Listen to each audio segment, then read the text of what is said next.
Irmãos, quando nós lemos esse texto maravilhoso, esse registro que João faz aqui, escrevendo o seu Evangelho, um dos textos mais maravilhosos da Bíblia, da Palavra de Deus, segundo alguns compreendem e concordam com isto, porque do verso de número 1 até o número 18, João escreve aqui toda o que Deus revelou a ele, o que o Espírito Santo revelou a ele e o que estava na sua mente a respeito do seu Jesus Cristo.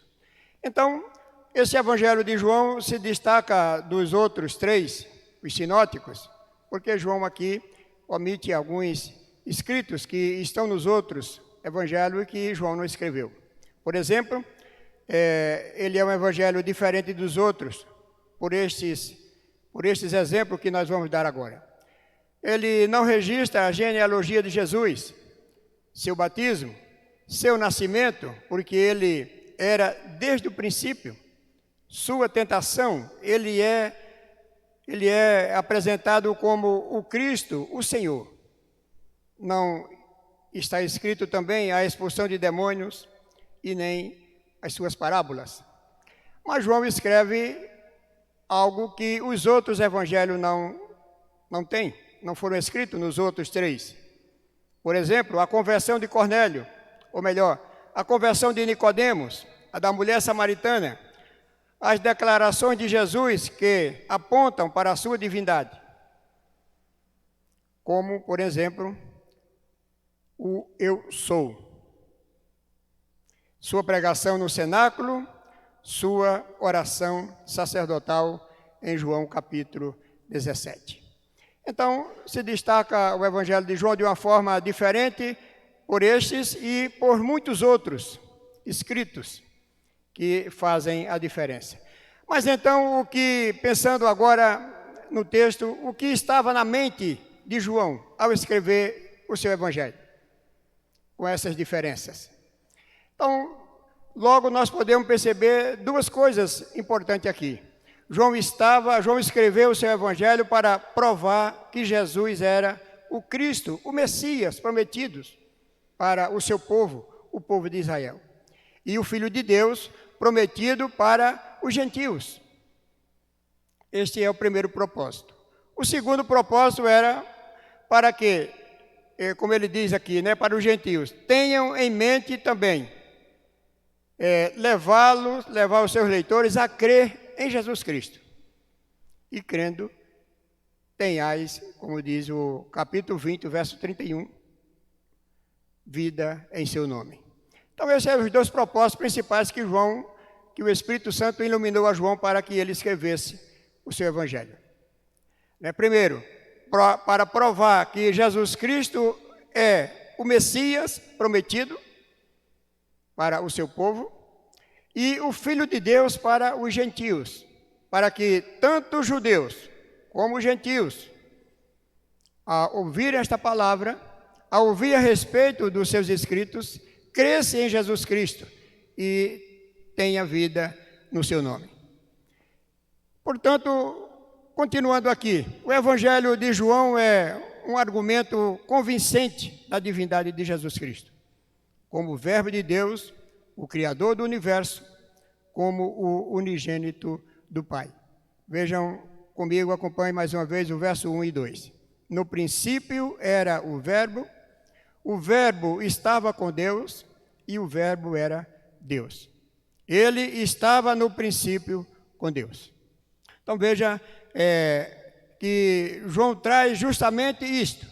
Porque, meus irmãos, nos dias de João, e como também nos nossos, hoje, a falsa doutrina, os falsos ensinamentos, eles sempre perseguiram a igreja de Deus. Eles sempre perseguiram os cristãos, trazendo dificuldade para que os pecadores não crescem realmente na pessoa de Jesus Cristo. E os gnósticos, naqueles dias de João, eles não acreditavam que Jesus Cristo era divino. Portanto, negava totalmente e propositalmente toda a obra redentora que Jesus Cristo havia feito na cruz do Calvário. o seu sacrifício, a sua morte, a sua ressurreição, né? Portanto, eles negavam tudo isso, considerando Jesus apenas como um Deus, né, minúsculo, um Deus pequeno. Então, como disse o verso que nós já lemos agora, João foi um homem escolhido por Deus para trazer ao seu povo, aos seus ouvintes, este esclarecimento, esta convicção. Por isso, não falar de Jesus como aquele que era criança, menino. Não falar de Jesus como aquele que era humilhado, arrastado, chicoteado, cuspido. Mas apresentar Jesus aqui como Deus, o Deus Criador.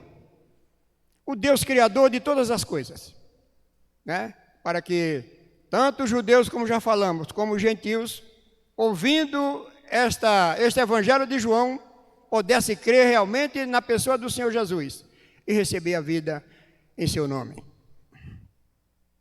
Como, por exemplo, né, o unigênito do Pai. A narrativa em Gênesis 1:1 começa com a criação do universo. No princípio criou Deus os céus e a terra.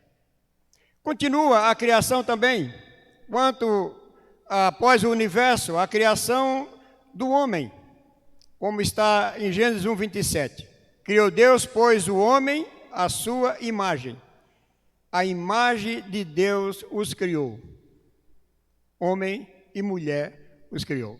Então, quando o conceito que havia na mente de João era do Velho Testamento. A verdade, ou melhor, o verbo aqui é a expressão e a manifestação de Deus. No princípio criou Deus os céus e a terra.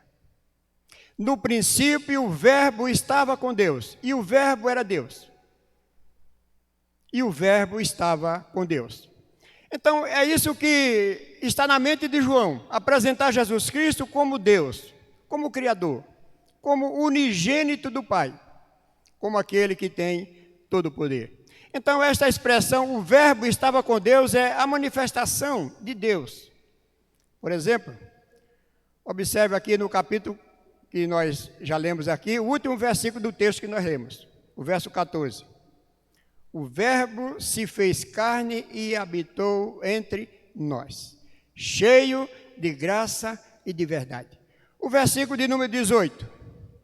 Ninguém jamais viu a Deus.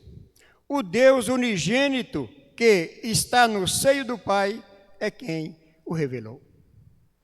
Então é isso que João, quando fala, no princípio era o verbo e o verbo estava com Deus, ele se reporta ao princípio da criação de Deus. No princípio criou Deus os céus e a terra. Sem dúvida alguma, João se refere a Jesus, o verbo, a maior manifestação de Deus ao homem. Ele, Cristo, está vestido com um manto tinto de sangue. E o seu nome se chama o Verbo de Deus. Assim está escrito no último livro que João escreveu, Apocalipse, capítulo 19 e verso 13. Na verdade, o Pai e o Filho sempre existiram, desde o princípio. E havia entre eles esta comunhão de amor. Por isso, podemos, todo momento, ver e repetir o verso 1 e o verso 2. Este é o que estava na mente do apóstolo João quando escreveu. Todas as coisas, agora no verso 3. Todas as coisas foram feitas por intermédio dele. E sem ele, nada do que foi feito se fez. Vemos então que o verbo já existia. Já lemos aqui no princípio. Antes da criação, portanto, ele é eterno. Se fosse um Deus pequeno, como eles acreditavam, como fosse um homem, um profeta, apenas um homem bom, como poderia existir desde o princípio? Como poderia ser, então, eterno? Jesus não foi parte da criação, né, como alguns pensam. Jesus é o Criador de todas as coisas. Nada do que foi feito se fez sem Jesus Cristo. Portanto, você já está sabendo que Jesus Cristo também te fez, porque Ele foi o Criador dos nossos primeiros pais, mas o Salmo 100 diz que Ele é o nosso Criador, o nosso pastor. Nestes termos, nestes últimos dias, nos falou pelo Filho, a quem constituiu herdeiro de todas as coisas, pelo qual também fez o universo. Hebreus, capítulo 1, verso 2. O ensinamento bíblico baseado neste versículo sobre a criação confirma que ela foi completa e realizada de forma plena. Porque também, nós vamos ver mais à frente aqui,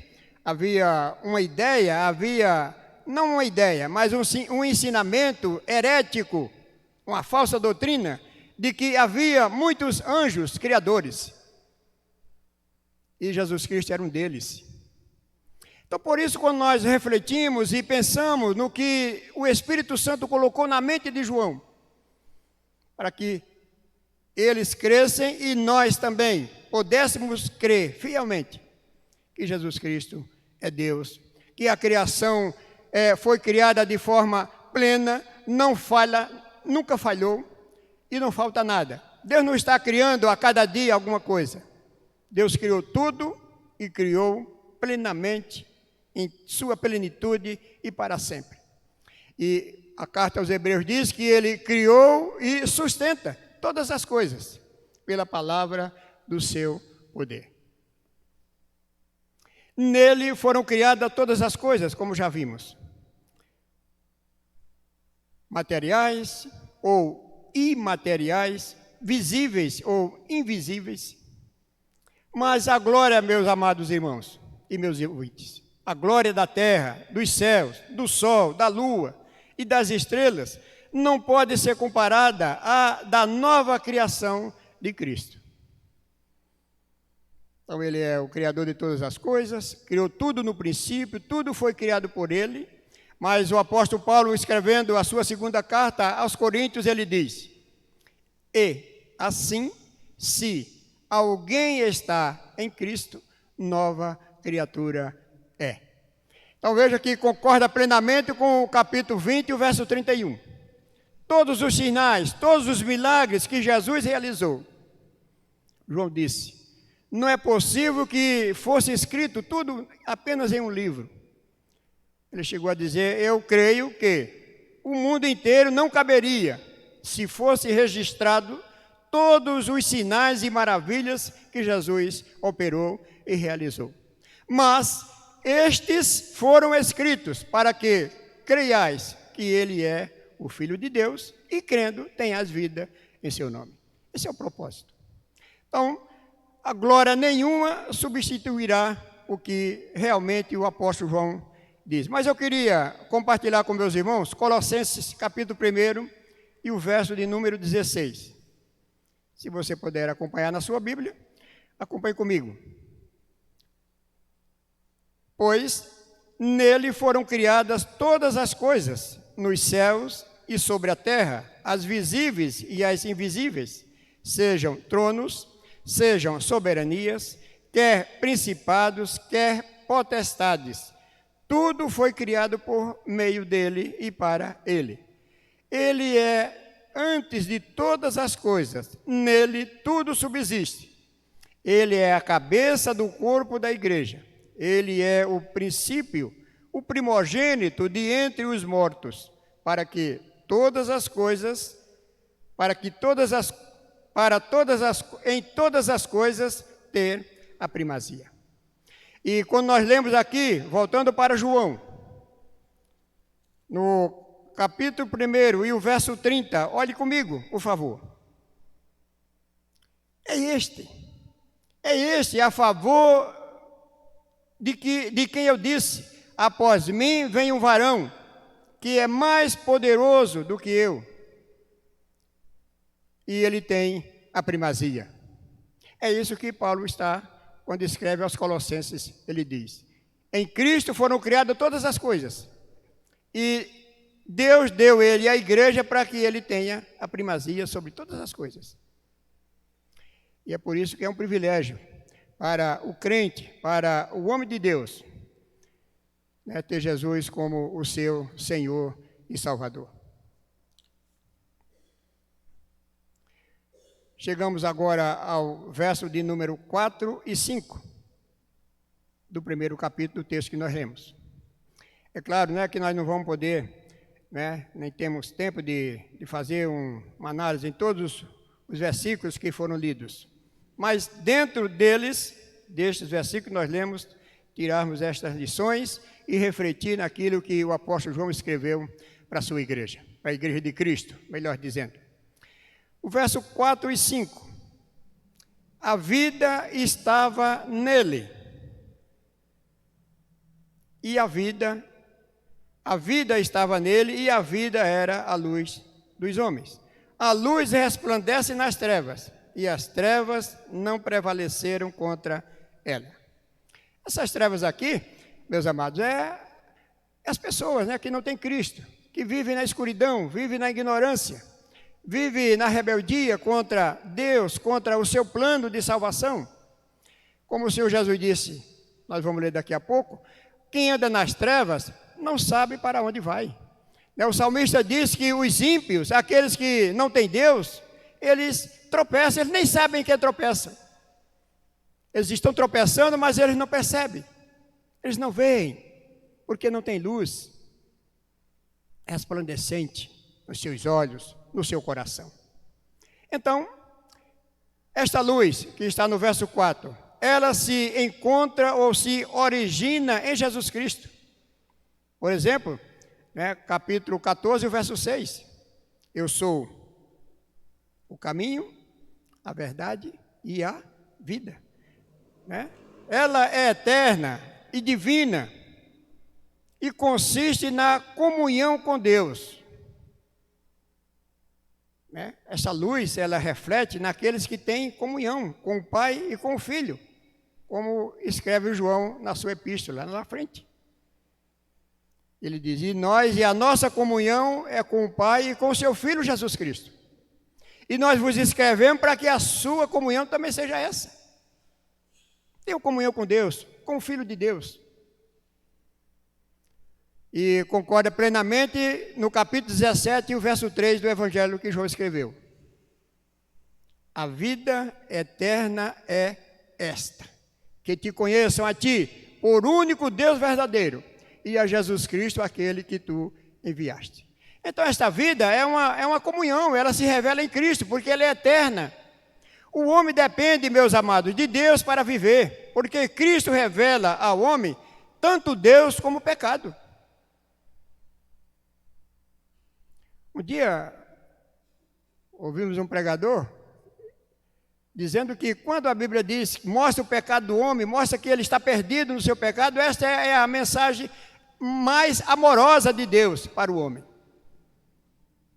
E alguém ficou meio perplexo. Como pode? Você está dizendo que o pecador está condenado, o pecador vai para o inferno, o pecador é isso? Sim, porque Deus não mente. Deus é luz, Deus é amor, Deus é verdade, Deus é vida. Ele não quer que nenhum se perca.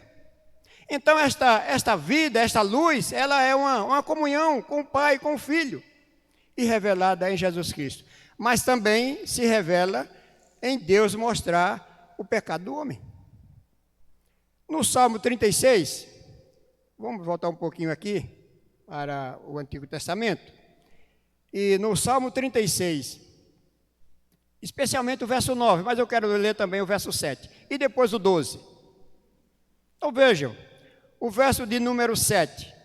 Como é preciosa, ó Deus, a tua benignidade, por isso os filhos dos homens se acolhem à sombra das tuas asas. Vejam que maravilha. Esta tua benignidade consiste, e podemos traduzi-la, um amor constante de Deus. O amor constante de Deus, na sua benignidade para com os filhos dos homens, porque se acolhem na sombra do Onipotente. Não é um dos salmos aqui, né? Na sombra do Onipotente descansará. Mas no verso 9: pois em ti está o manancial da vida, na tua luz vemos a luz. Veja que bondade, veja que constante amor realmente de Deus. É como ele diz aqui no verso de número 9. Mas, meus irmãos, olhem o que está no verso de número 12. Tombaram os obreiros da iniquidade, então estão destruídos e já não podem levantar-se. Todos nós, como pecadores perdidos, sem Cristo, sem Jesus, estávamos mortos, como diz Paulo escrevendo aos Efésios. Vós que estavais mortos nos vossos delitos e pecados, mas Cristo vos deu vida. Então todos nós andávamos assim, por isso João diz, olha, Jesus Cristo é Deus, Jesus Cristo é o Messias, Jesus Cristo é o Salvador, Jesus Cristo é a luz, ou melhor, a vida, porque tira o pecador da morte e dá vida para ele.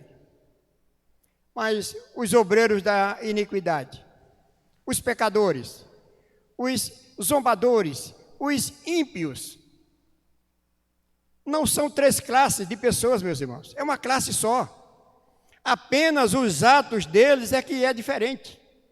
A maneira como eles agem na sua rebeldia contra Deus é que é diferente. Mas o Salmo 1 diz que o pecador, o zombador e o escarnecedor é uma classe só.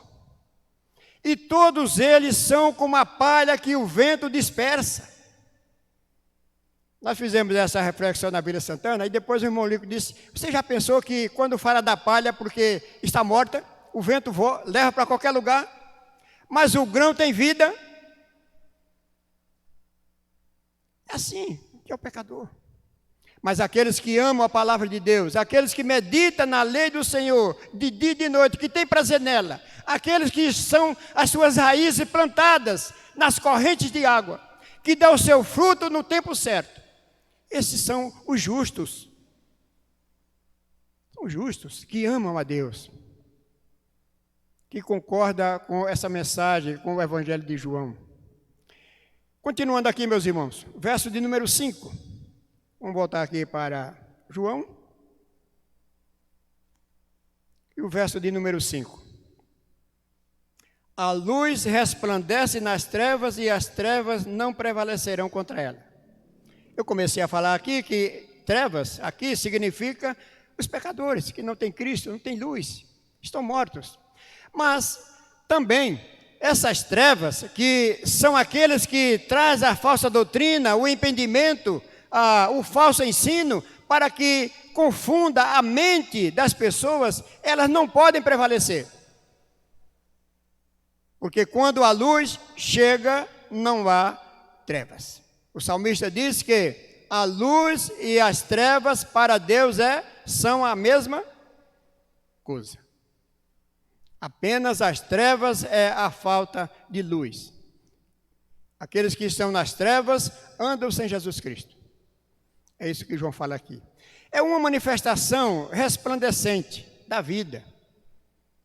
Resplandeceu-lhes, disse Jesus, ainda por um pouco a luz está convosco. Andai enquanto tende luz, para que as trevas não vos apanhem. E quem anda nas trevas não sabem para onde vai. Você que nos ouve e nos assiste e nos vê, então pense nisso, reflita nisso, né? Essa palavra de Deus. Enquanto você tem a oportunidade, é o que o texto está dizendo aqui. Enquanto tendes a luz, ande na luz, busque a luz, fuja das trevas, abandone as trevas. Porque quem anda nas trevas não sabe para onde vai. João 12, 35. Porque Deus que disse, das trevas resplandecerá a luz. Ele mesmo resplandeceu em nosso coração para a iluminação do conhecimento da glória de Deus na face de Cristo. Segundo os Coríntios 4 e 6. E isto podemos confirmar, sem medo de errar. É uma autenticação das Escrituras.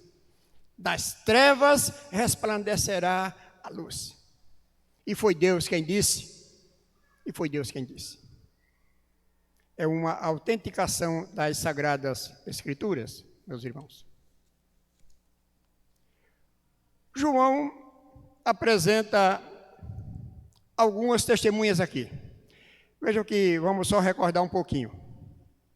Nos dias de João, havia a falsa doutrina, havia a heresia de que Jesus, na verdade, não era Deus. Então, João foi necessário que o Espírito Santo levara a João a apresentar algo para uma confirmação no coração dos seus ouvintes. E ele começa esta apresentação pelo testemunho. E o primeiro a testemunhar foi João Batista. Ele disse, ele é o Filho de Deus.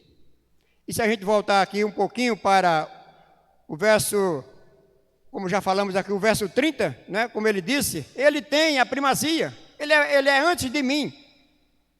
Por isso ele tem a primazia.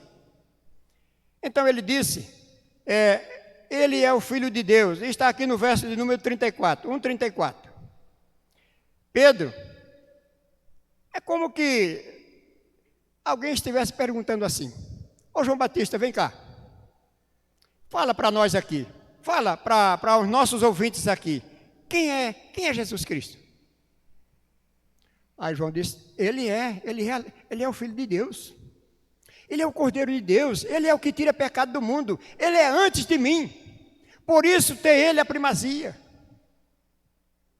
Aí perguntou a Pedro, e você, Pedro, o que é que você disse? Né? Aí Pedro disse, nós. Pedro não respondeu só por ele, não. Pedro disse assim, olha, nós temos crido e conhecido que tu és o Filho de Deus. João 6:69. Perguntou também a Tomé, né? Todos nós sabemos a história de Tomé. Não precisa repetir aqui. Mas quando, na segunda vez que Jesus chamou a Tomé, mandou colocar a mão no lado, no seu braço, aí Tomé disse, Senhor meu e Deus meu. Será que nós já temos falado isso para o nosso Deus? Ou nós vivemos, de certa forma, impensada, corrida, desequilibrada, sem um ajuste, sem um equilíbrio, sem uma programação, sem uma disciplina, para nós que já servimos ao Senhor, sempre estávamos falando para Ele. E quando eu digo Senhor meu e Deus meu, algo acontece comigo, para que o Espírito Santo me leve a fazer isso. Então Tomé disse, Senhor meu e Deus meu, João 20:28. E o próprio João, aí perguntou, e você? Você está pedindo testemunho dos outros, para você escrever aqui. E você? O que é que você fala? E ele disse, Jesus é o Cristo, o Filho de Deus. E todo aquele que nele crê recebe a vida em seu nome. João 20:31. Nós não podemos falar todas as coisas, meus irmãos. Mas, por exemplo, ele precisou também apresentar os milagres de Jesus Cristo. Porque desde que o ensinamento era que Jesus não era divino, então não haveria necessidade nem importância nenhuma de crer no nome dele. Né? Até um dia, um servo de Deus confrontou alguém, dizendo, né, não se preocupe com isso. Tenha cuidado com isso, porque se não for de Deus, isso desaparece, realmente não tem importância nenhuma, é mais um.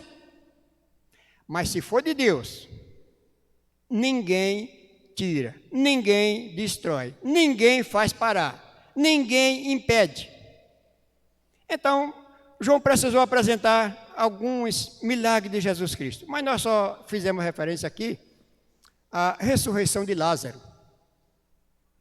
Mas temos a multiplicação dos pães, a água em vinho, e tantos outros. Então, o perdão, vocês lembram, né? Nós nos lembramos de quando Jesus curou aquele homem e disse: os teus pecados estão perdoados.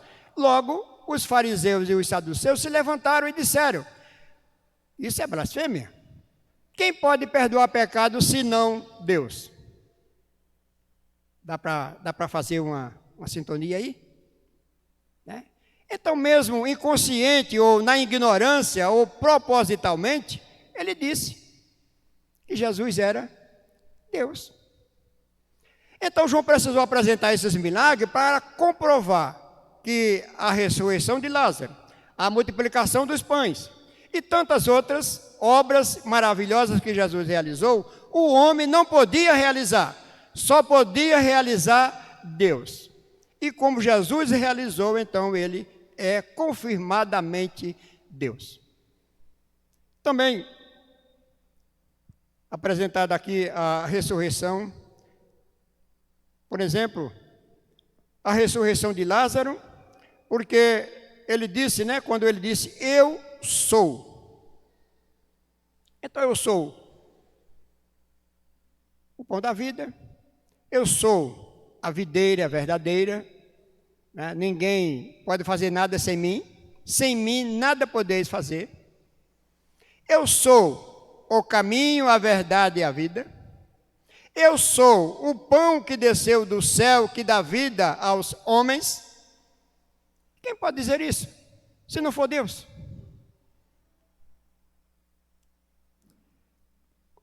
Confirmando, para que creiais no que ele fez e, crendo, você tenha vida no nome de Jesus Cristo.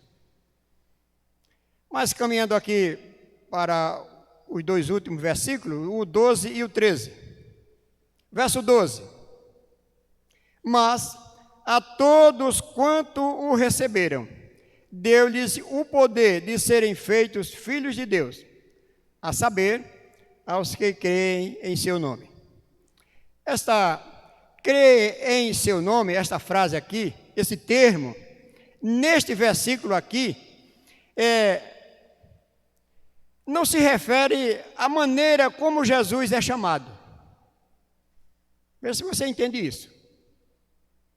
Esses termos aqui, e especificamente neste versículo, creem em seu nome, não significa apenas falar no nome de Jesus. Quantas pessoas não falam, em Jesus? Não, Jesus é bom, Jesus é o meu provedor, Jesus me abençoou, Jesus me deu isso, Jesus me deu aquilo. Mas não é esse o significado, não, de crer no seu nome. Crer em seu nome é aquilo que representa o nome de Jesus Cristo. E aí vem uma pergunta, Quem é Jesus para você? Quem é Jesus? Não é só usar o nome de Jesus. Você precisa reconhecer o valor, o que significa o nome de Jesus Cristo. Porque Jesus Cristo, ele é Deus. Jesus Cristo, ele é o Criador. Jesus Cristo, ele é o Eterno. Criador de todas as coisas. Criador da vida. Aquele que dá luz aos mortos em seus delitos e pecados. Então Jesus não é apenas um nome que alguém usa, que alguém fala. Não. Porque se realmente houvesse esse reconhecimento, haveria muito maior número de pecadores arrependidos e convertidos a Jesus Cristo. Se realmente usasse e reconhecesse o nome de Jesus pelo que o nome é de Jesus Cristo. E o João diz assim, ele é o Senhor, ele é o Senhor. Ele é a salvação. Ele é o dono da vida, ele é o caminho para o céu. Observe no capítulo 3, verso 14 e 15, do mesmo texto aqui, do Evangelho. E do modo porque Moisés levantou a serpente no deserto, assim importa que o Filho do Homem seja levantado, para que todo o que nele crê tenha a vida eterna. Então, crer em seu nome significa isto, o valor do nome de Jesus Cristo. E para aqueles que não têm Jesus ainda como Salvador, você precisa mudar. Mude o seu pensamento, mude a maneira de você agir. Então, tenha e o receba nesta noite, nesta oportunidade, o nome de Jesus, como realmente Ele é, o poder dEle, do nome. Porque Ele é a salvação, Ele é o Senhor. Verso de número 13.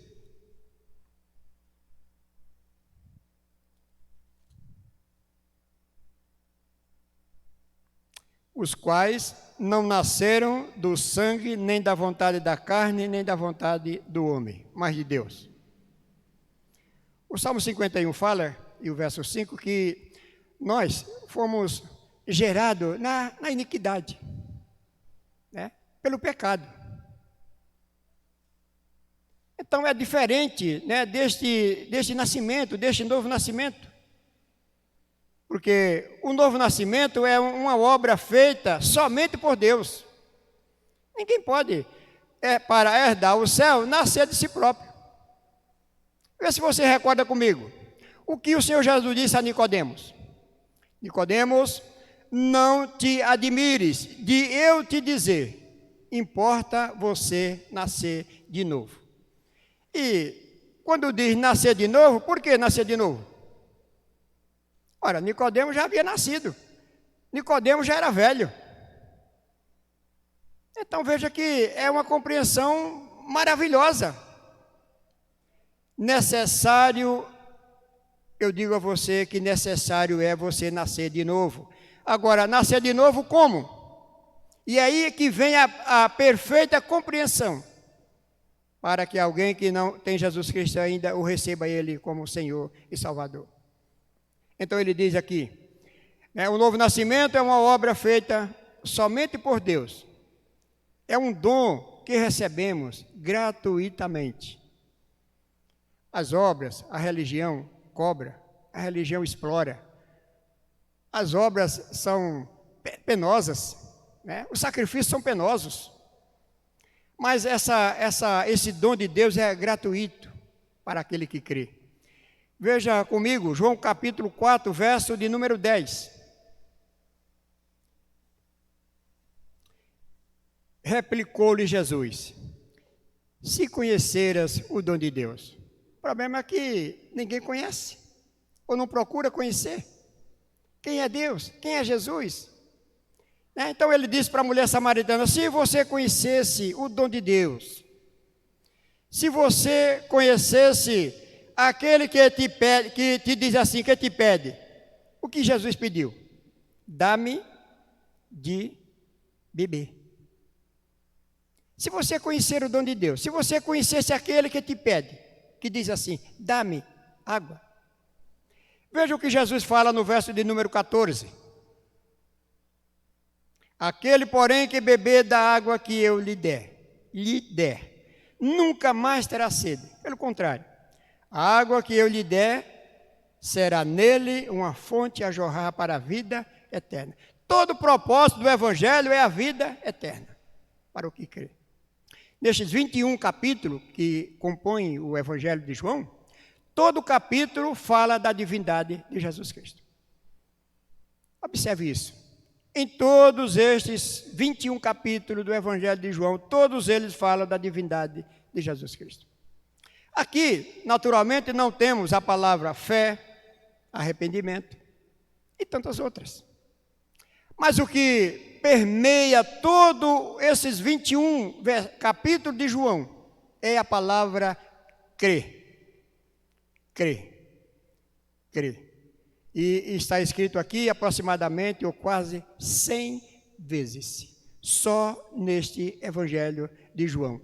Crer. Então você precisa, meu amado, meus ouvintes, aprender o que significa crer. Crer. Crer. O novo nascimento está baseado no relacionamento individual com Cristo e não em nossa condição pessoal. que só podemos dizer, pense bem, um pecador sem esperança, um pecador sem o arrependimento para com Deus, um pecador duvidoso, um pecador que não tem certeza da salvação, o que ele pode dizer a Deus? Ele pode apresentar alguma coisa a Deus?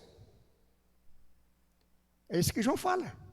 Os quais não nasceram da carne, nem do sangue, nem da vontade do homem, do varão, mas da vontade de Deus.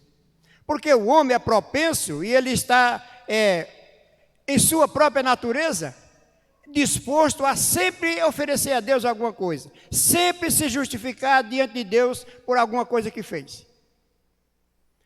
Mas o apóstolo diz, e nós podemos compreender, que uma pessoa nesta situação, a única coisa que ele pode, se deseja, se quer, se deseja amar e conhecer a Deus, é dizer a ele assim, ó Deus, tenha misericórdia de mim. Ele não pode dizer outra coisa. Ele não pode dizer que é bom, ele não pode dizer que é rico, é dono disso, é dono daquilo, porque ele já sabe que o dono de tudo é Deus. Ele não pode dizer que criou alguma coisa para se justificar diante de Deus, porque é Deus que é o Criador. Então ele não tem o que dizer, a não ser, para ser feliz, Deus, tenha misericórdia de mim. Cristo é o único, meus irmãos, mediador entre Deus e os homens. Nós já sabemos, o texto está lá em 1 Timóteo 2:5. E João 1:4. Porque Cristo é a vida. A vida estava nele. E a vida era a luz dos homens. E repetindo mais uma vez aqui, que parece que a gente não poderia parar, né?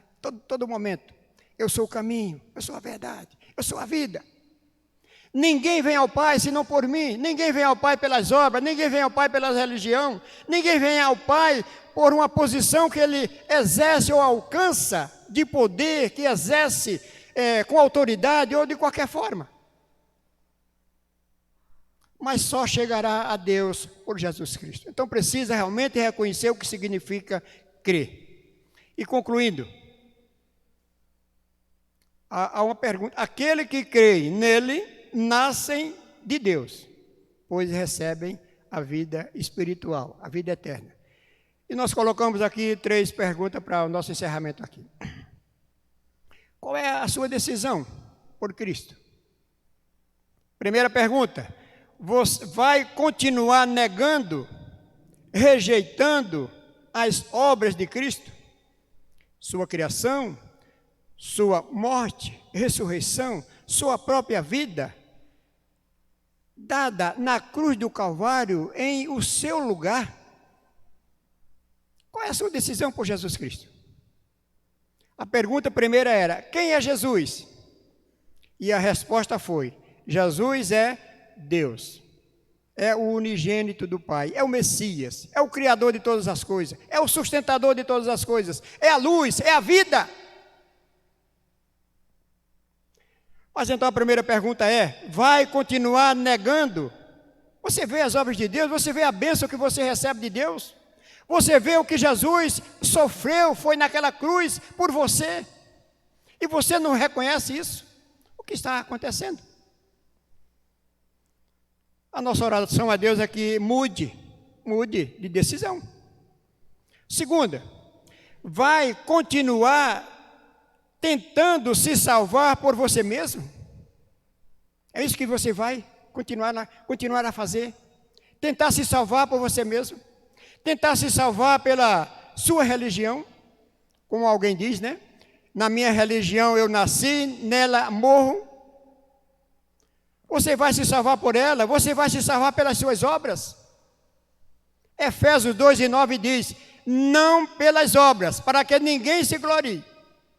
Mas a salvação é um dom de Deus. Creia, receba. Ou você vai fazer o que está no verso de número 12. Mas a todos quanto o receberam, deu-lhes o poder, o direito. Veja que você não tinha. Você não tinha direito nenhum. Porque a sua religião não lhe credenciava a fazer isso. A sua posição também não, porque é pecador, vai morrer. E quando morrer, está morto mesmo. É muito fácil, meus irmãos, ir aos ídolos, falar com os ídolos. Os ídolos não lhe repreendem, os ídolos não lhe mostram o caminho, os ídolos não dizem que você vai nem para o céu nem para o inferno, então ele é mudo. Então você está enganado, ir a ele, porque ele não tem resposta para você. Mas a todos quanto receberam, deu-lhes o direito, o poder de serem feitos filhos de Deus, a saber, aos que creem no seu nome. Vamos repetir aqui. Há aproximadamente 100 palavras aqui. Crer, crer, crer, crer. Então que você creia. Seja feliz. Na verdade, deixo só um versículo aqui, João 5, 24. Aquele que ouve a minha palavra e crê, veja que, olha lá, e crê naquele que me enviou, tem a vida eterna. E ninguém, no outro texto vai dizer assim, e ninguém arrebata aquele que tem a vida eterna de minhas mãos. Porque, confirmando aqui, porque eu e o Pai somos um. E da mão do meu Pai, ninguém pode arrebatar. Mude a sua decisão a respeito de Cristo. E será feliz, receberá-lo como Salvador e Senhor de sua vida. E terá a vida eterna. E que Deus continue a abençoar você, abençoar a igreja, abençoar todos os nossos amados ouvintes. Amém. Irmão.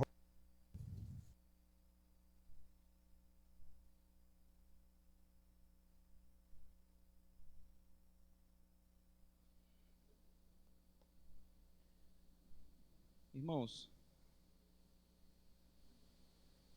estamos chegando ao término do nosso culto nessa noite.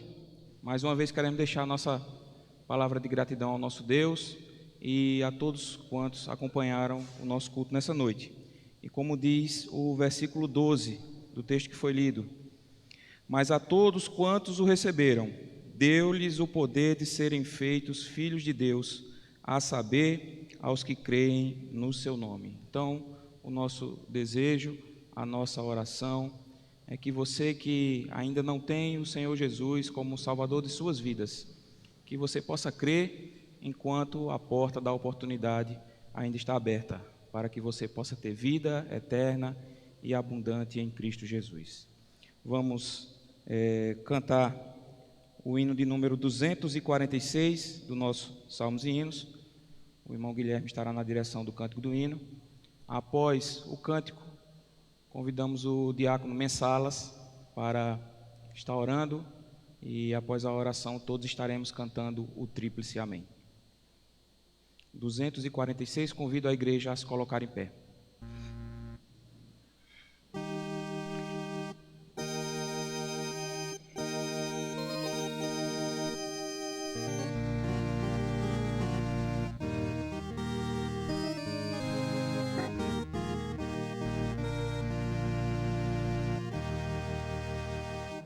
Ó Rei sublime em majestade e glória, sobre as milícias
Graças te damos, ó Senhor, mais uma vez em estarmos aqui na tua presença, ó Pai. Graças te damos, ó Senhor, porque podemos vir à tua casa. Graças te damos, ó Senhor Deus, porque tu nos dás o privilégio de ouvir a tua voz. Te agradecemos, ó Pai, porque tu és misericordioso para conosco, nos fazendo entender que precisamos de ti, Senhor Deus, e precisamos do teu consolo, que precisamos, Senhor Deus, da tua salvação, ó Senhor. Nesta noite a tua palavra, Senhor Deus, ensinada por intermédio do teu servo, anunciando, Senhor Deus, a necessidade que temos de conhecer o teu Filho, de saber quem ele é, de saber, Senhor Deus, o quanto o teu Filho é importante em nossas vidas, ó Senhor. Que realmente essa noite possa ter sido uma noite de aprendizado, uma noite, Senhor Deus, de reflexão. Que a tua salvação, ó Pai, por intermédio do teu Filho, possa ter atingido os corações daqueles que compreenderam a mensagem desta noite. Amém, Senhor. Ó Deus, a nós que já temos essa compreensão, nos fortalece cada dia mais, nos ensina cada dia mais a te servir melhor, Senhor. Amém. E que nossa vida possa estar realmente servindo para a honra e a glória do teu nome. Te agradecemos, ó Senhor, por este dia realmente também que tu nos desse na tua presença e nos prepara para uma semana de paz em comunhão contigo e que, Senhor Deus, realmente a vida do teu Filho amado possa estar resplandecendo em nossas vidas, aonde quer que estejamos nessa semana. E pois tudo te pedimos agradecidos em nome de Jesus. Amém, Senhor Deus. Amém.